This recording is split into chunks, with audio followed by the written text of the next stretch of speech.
হাজার বছর ধরে আমি পথ হাঁটিতেছি পৃথিবীর পথে। সিংহল সমুদ্র থেকে নিশীথের অন্ধকারে মালয় সাগরে অনেক ঘুরেছি আমি।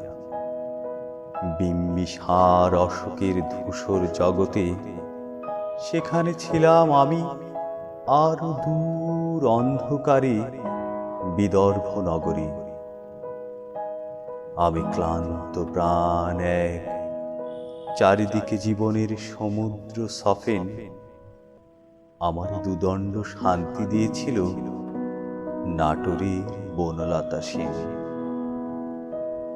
চুল তার কবেকার অন্ধকার বিদিশার নিশা, মুখ তার শ্রাবস্তির কারুকার্য।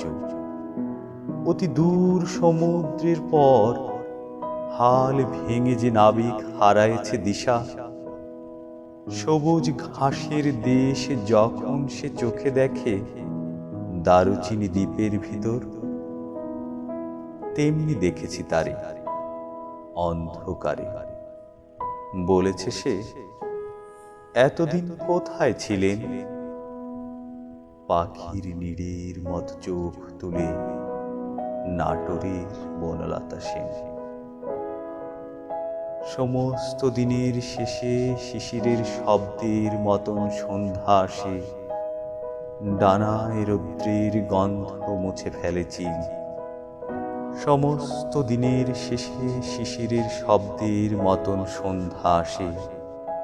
ডানার রৌদ্রের গন্ধ মুছে ফেলেছি। পৃথিবীর সব রং নিভে গেলে পাণ্ডুলিপি করে আয়োজন। তখন গল্পের তরে জোনাকি রঙে ঝিলমিল। সব পাখি ঘরে আসে, সব নদী ফুরায় জীবনের সব লেনদেন। থাকে শুধু অন্ধকার, মুখোমুখি বসিবার বনলতা সেন।